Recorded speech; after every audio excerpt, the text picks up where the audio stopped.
bit of heaven fell from out the sky one day. It landed in the ocean not so very far away. The general at the radar screen rubs his hands with glee and grinning pressed the button that started World War III. From every corner of the earth bombs began to fly. There were even missile jams, no traffic lights in the sky. In the time it takes to blow you out, the people fell, the mushrooms rose. Ouse! Cried the fat lady as the bingo hall moved to various parts of the town. Rouse! Cried the German butcher as the shop came tumbling down. Philip was in the counting house, counting out his money. The Queen was in the parlour, eating bread and honey, when through the window flew a bomb and made them go all funny. In the time it takes to draw a breath or eat a toadstool, instant death. The rich huddled outside the doors of their fallout shelters like drunken carol singers. The poor clutching shattered televisions and last week's editions of TV Times, but the very last. Civil defense volunteers with their tin hats in one hand and their heads in the other. CND supporters, their ban the bomb mojos beginning to rust, have scrawled, "I told you so," in the dust. A little bit of heaven fell from out the sky one day. It landed in Vermont, northeastern USA. This general at the radar screen, he should have got the sack, but that wouldn't bring 3,768 people back. Now what is now?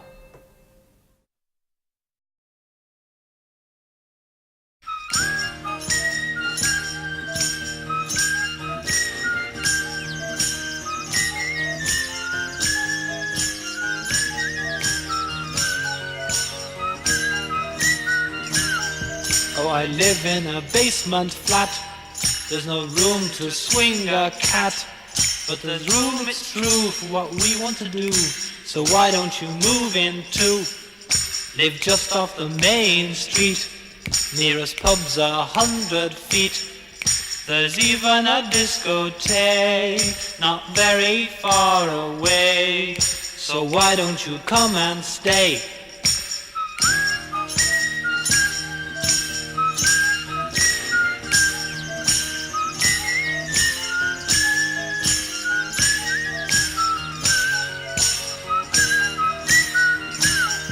Oh, I live in a basement flat. There's no room to swing a cat, but there's room, it's true, for what we want to do. So why don't you move in too? Now I've lived a bachelor life. Now I'm looking for a wife. You get board and lodgings free. You live in luxury. So why don't you marry me? So why don't you marry me? So why don't you marry him? So why don't you marry me? So why don't you marry him? So why don't you marry me? So why don't you marry him? So why don't you marry me? So why don't you marry me?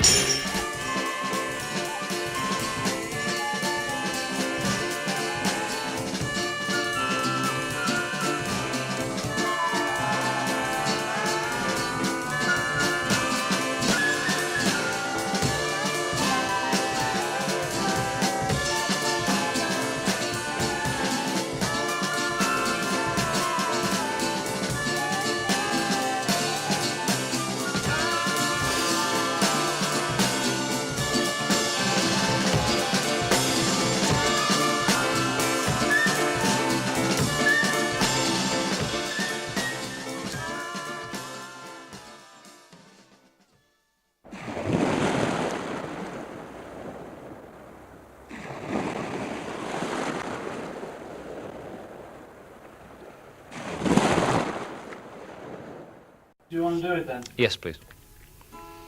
Go. They say the sun shone now and again, but it was generally cloudy with far too much rain. They say the greatest train robbery in history took place. Probably students. Who else wants to steal a train? They say cabinet ministers and osteopaths were particularly vulgar around this time. They say babies were born, married couples made love, often with each other, and people died sometimes violently. They say it was an average, ordinary, moderate, run-of-the-mill common or garden summer, but it wasn't.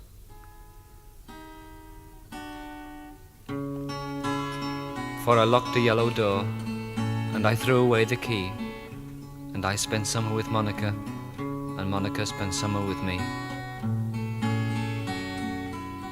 Unlike everybody else, we made friends with the weather. Most days the sun called and sprawled all over the place, or the wind blew in as breezily as ever and ran its fingers through our hair. But usually it was the moon that kept us company. Some days we thought about the seaside and built sandcastles on the blankets and paddled in the pillows, or swam in the sink and played with shoals of dishes. Other days we went for long walks around the table and picnicked on the banks of the Settee, or just sunbathed lazily in front of the fire until the shilling set on the horizon. We danced a lot that summer, bossa novaed by the bookcase or Madisoned instead, hully-gullied by the oven or did the twist in bed. At first we kept birds in a transistor box to sing for us, but sadly they died, we being too embraced in each other to feed them. But it didn't really matter. Because we made love songs with our bodies, I became the words and she put me to music. They say it was just like any other summer, but it wasn't. For we had love and each other and the moon for company when I spent summer with Monica, and Monica spent summer with me.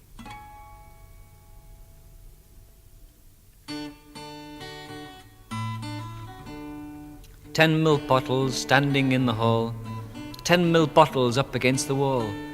Next door neighbour thinks we're dead, hasn't heard a sound," he said. "Doesn't know we've been in bed the 10 old days since we were wed. No one knows and no one sees, we lovers doing as we please, but people stop and point at these 10 milk bottles are turning into cheese. 10 milk bottles standing day and night, 10 different thicknesses and different shades of white.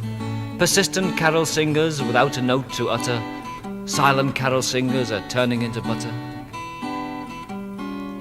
Now she's run out of passion and there's not much left in me, so maybe we'll get up and make a cup of tea. Then people can't stop wondering what they're waiting for.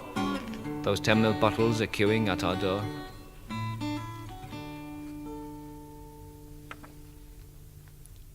I have lately learned to swim, and now feel more at home in the ebb and flow of your slim rhythmic tide than in the fully dressed, couldn't care less, restless world outside.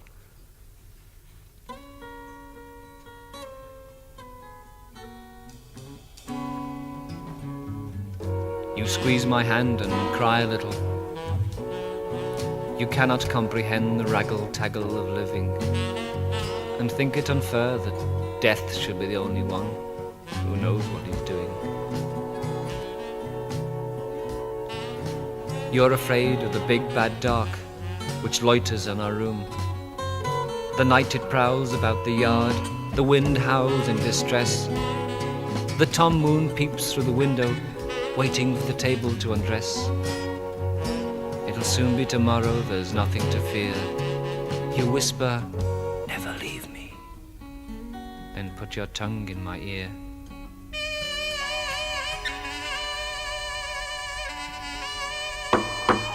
Shh! Don't open it. It can only be the enemy.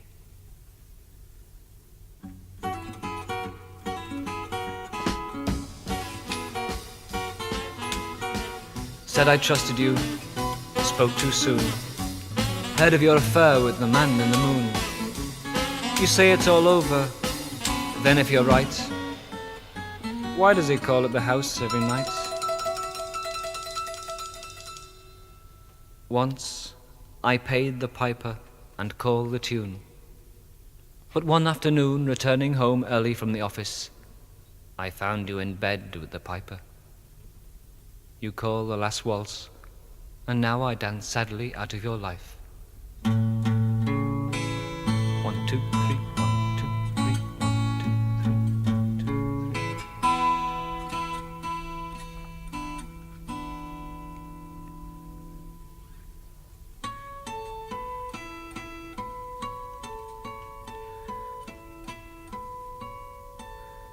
Monica, who's been eating my porridge while I've been away?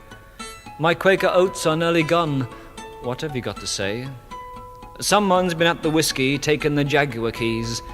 And Monica, another thing. Whose trousers are these? I love and trust you, darling. Can't really believe you'd flirt. But there's a strange man under the table, wearing only a shirt. There's someone in the bathroom, someone behind the door. The house is full of sexy men. Monica, don't you love me anymore? You are a woman of many faces, and the one that suits you best, I fear, is the one you wear when I'm not here. For when you wear your marriage face, boredom lounges round the place. Your finger, sadly, has a familiar ring about it. Last night was your night out, and just before you went, you put your scowls in a tumbler, half filled with Steradent, so they keep nice and fresh for me.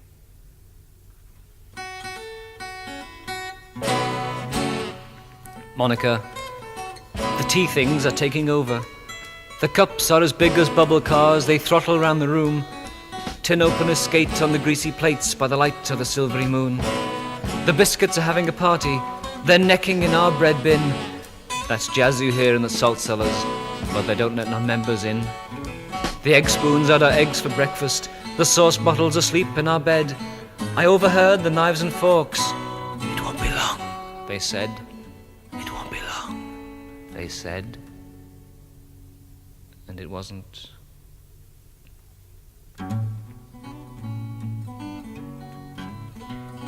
It all started yesterday evening, as I was helping the potatoes off with their jackets. I heard you making a date with the kettle. I distinctly heard you making a date with the kettle. My kettle.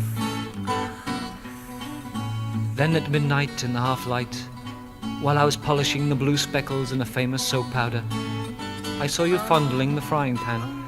I distinctly saw you fondling the frying pan. My frying pan. Finally at mid-dawn, in the half-night, while waiting in the cool shadows beneath the sink, I saw you making love with the gas cooker. I distinctly saw you making love with the gas cooker. On the gas cooker. My mistake was to leap upon you crying, Monica, spur the saucers. For now I'm alone, you having left me for someone with a bigger kitchen.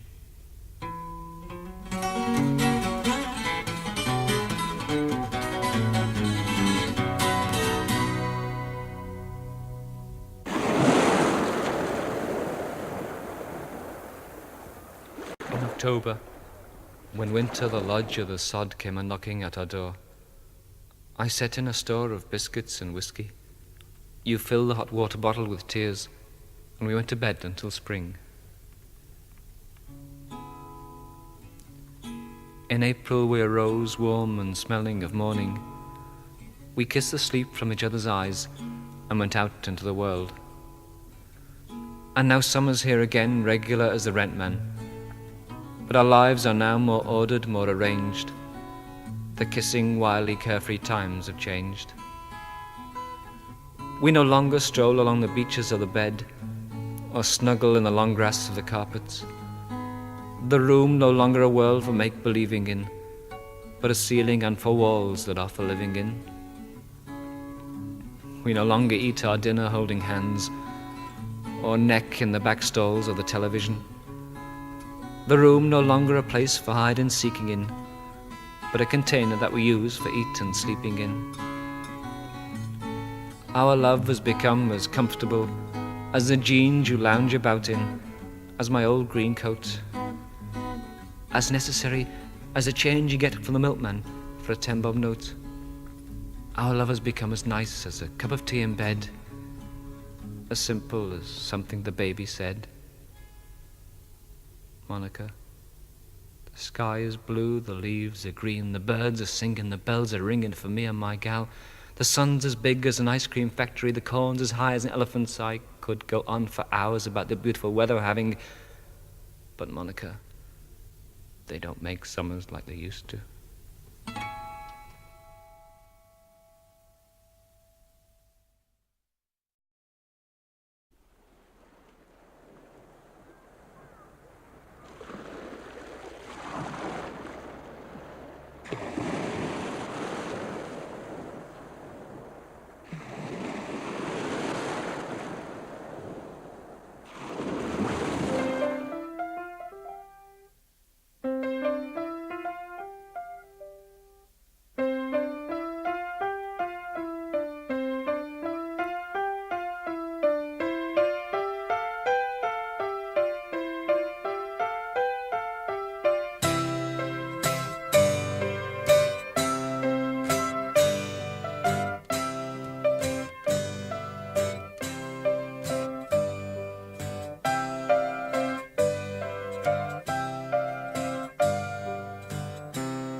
It is afterwards, and you talk on tiptoe, happy to be part of the darkness, lips becoming limp, a prelude to tiredness. Come close and sleep now, for in the morning when a policeman disguised as the sun creeps into the room, and your mother disguised as birds calls from the trees, you will put on a dress of guilt and shoes with broken high heels, and refusing coffee, run all the way home.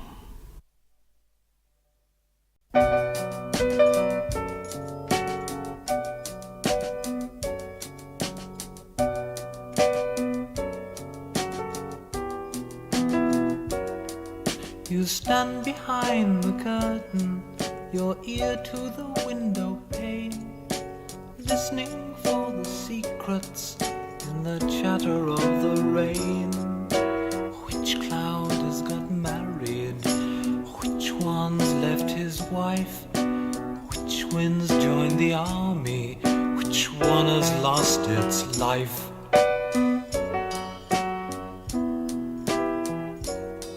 You love the latest scandals, you never miss a word, and when the raindrops go away, you write down every word.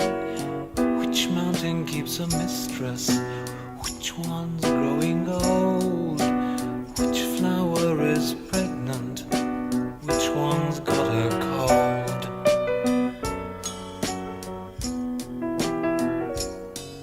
You keep a little yellow book, and when the windows rattle, you eavesdrop and you then record nature's tittle-tattle.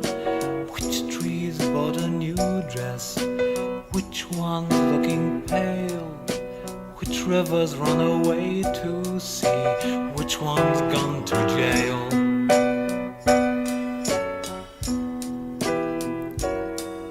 One night I took your yellow book and tried to read in vain, for who but you can understand the language of the rain? The language of the rain.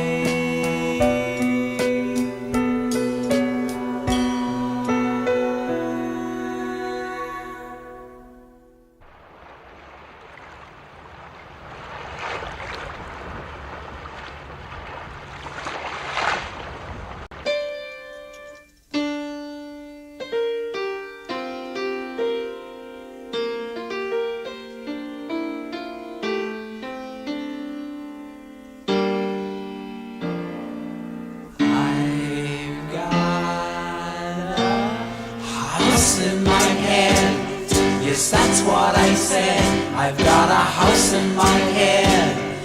But don't be misled. I want a housekeeper, not a head shrinker. I've got a house in my head. Yes, that's what I said.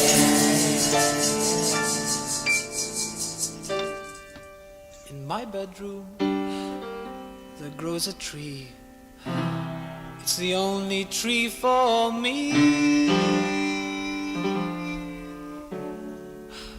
Wish that you'd come up and see the leaves thereon.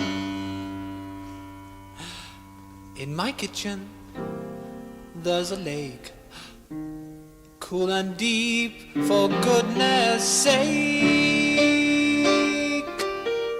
Why not get undressed and take a dip therein?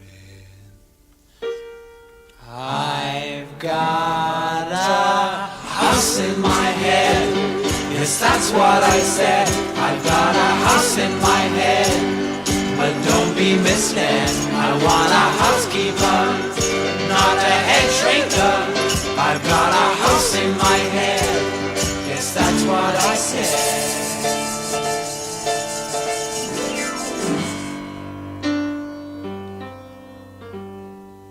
In my parlor there's a hill.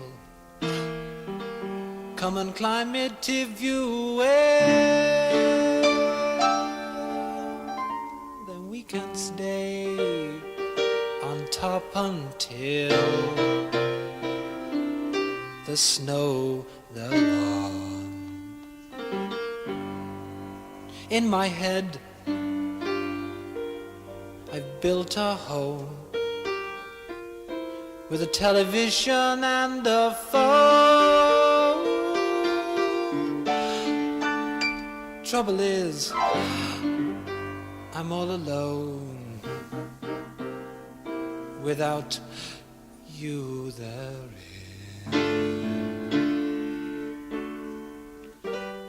I've got a house in my head.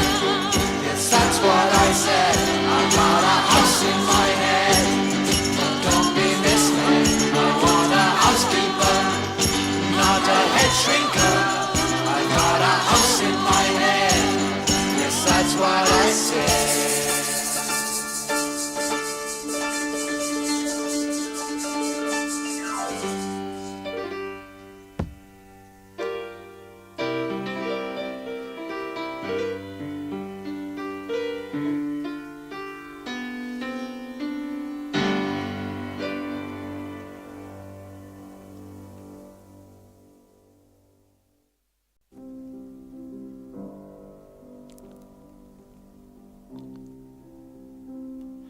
Edward Tickle lived in his quiet, 13-year-old, unlucky for some, eyes down for a full house, deep in the heart of Lancashire. He was amazingly content. Each morning he would wake up from his cross-legged yogi position, say his prayers, and after carefully combing the carpets and walls of his home, like most 50-year-old retired men do, would go to the cupboard, take out his insurance policy, and hold it behind his back, saying, "It's good having the strength of the insurance company behind you," in his likeable northern accent. After this he would have breakfast, then go out onto the garden and do his job like any good 50-year-old retired man would do in his position. Some mornings he even patted the outside of his house and said, "A good house, a good house." All in all, Mr. Tickle was very proud of his home and his self. But this particular morning, Edward Tickle was worried, very worried. It was just before 7 in the morning. He remembered the time particularly because he was asleep. Suddenly his dreams started moving, then his head, then his body, and by the time that he had woken up, he saw that his whole house was shaking violently. Unravelling himself, he hurriedly combed the walls and carpets, held the insurance company behind him, had his breakfast faster than usual, then rushed out into the garden and, happy to see that that was not shaking, did his business like most 50-year-olds would under the circumstances, which is near the greenhouse. Then he flopped down on his grass and started to think. Now, why should his good house suddenly start shaking after all these 13 years? Hadn't he combed its interior, kept it warm with central heating, put a television aerial on its red-tiled hat, and even patted it once in a while, saying, "Good house, good house"? There must be something else. "I've got it! You must be hungry. After all these years of personal contentment, I have not once fed you. How stupid of myself." So Edward set about finding food for his house. "Yeah, but what do houses eat?" he suddenly thought. And after great consideration, he decided it must be bricks. That's it, all right, bricks. Heaven to Betsy, what a fool I have been." So he set off into town, bought a ton of best bricks, carried them back to his little house in the country, and shoveled them through the windows on the ground floor. Slowly the shaking subsided, and Edward could distinctly hear the munching of bricks. And now, in addition to Mr. Tickle's daily chores, he has added the personal imposition of 100 lines of "A brick a day keeps your house at bay," and is twice times content.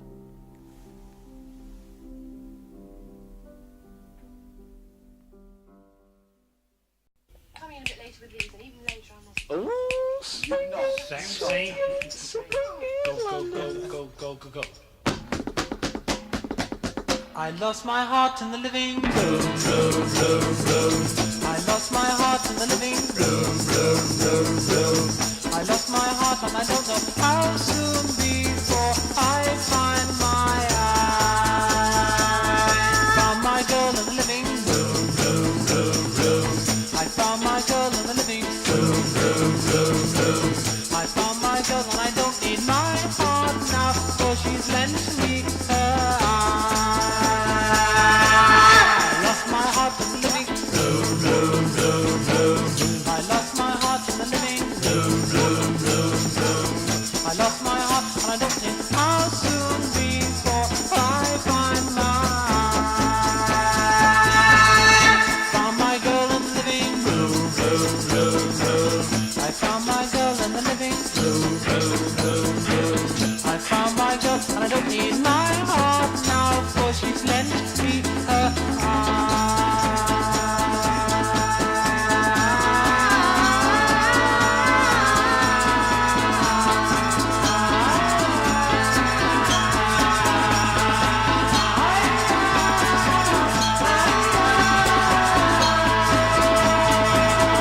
Gave my love in the living room. I gave my love in the living room.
so blue, we looked right through.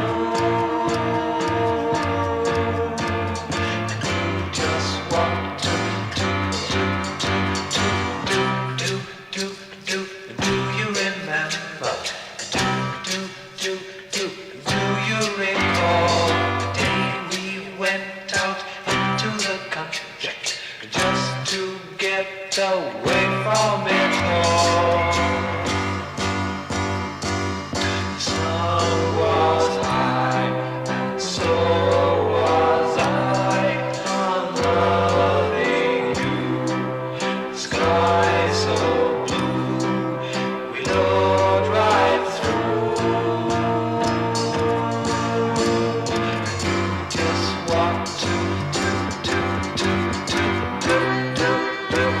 do you remember? Do you recall the day we went out into the country just to get away from it all? The sun was high, so was I, unloving you. The sky so blue, we looked right through. You just want to do you remember? Do you recall the day we went out into the country just to get away from it?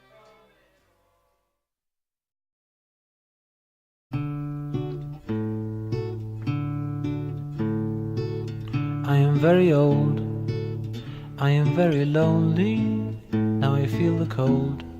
Please don't run too fast. Sitting in my window, watching children fly. I am very old, please don't run too fast. I am all alone, people don't remember, they don't feel the cold. Life is far too fast, life is far too fast. Life is far too fast. Life is far too fast. Life is far too fast. Life is far too fast. I am very old. I am very lonely. Now I feel the cold. Please don't run too fast. Sitting in my window, watching children fly. You are very young. Please don't run too fast. I am very old. I am getting mellow.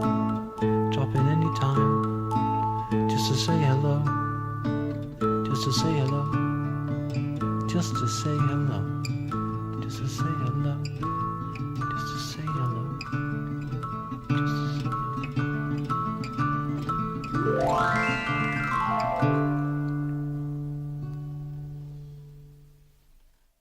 She's an ex-art student. She's an ex-art student.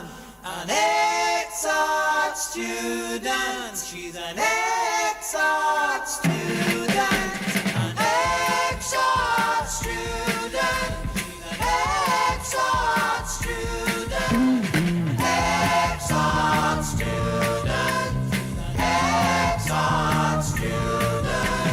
Rembrandt and Bruegel, Duchamp and Klee, Rubens and Renoir and Bacon were famed. Greco, Kandinsky, Aron, Smosh, Oscar, Kokoschka and Vincent van Gogh. Meathead and Lowfield, you live without passion. Hold down a dull job in a world of low fashion. Ambition once prickly is limpid, is static. Portfolioed your dreams lie now in the attic. Attic, attic, attic, attic, attic, attic, attic, attic, attic. Ex-art student, she's an ex-art student. An ex-art student, she's an ex-art student. Meet her and love till you live without passion. Hold down a dull job in a world of low passion. Ambition, one quick is limited static. Portfolio of your dreams lie now in the attic.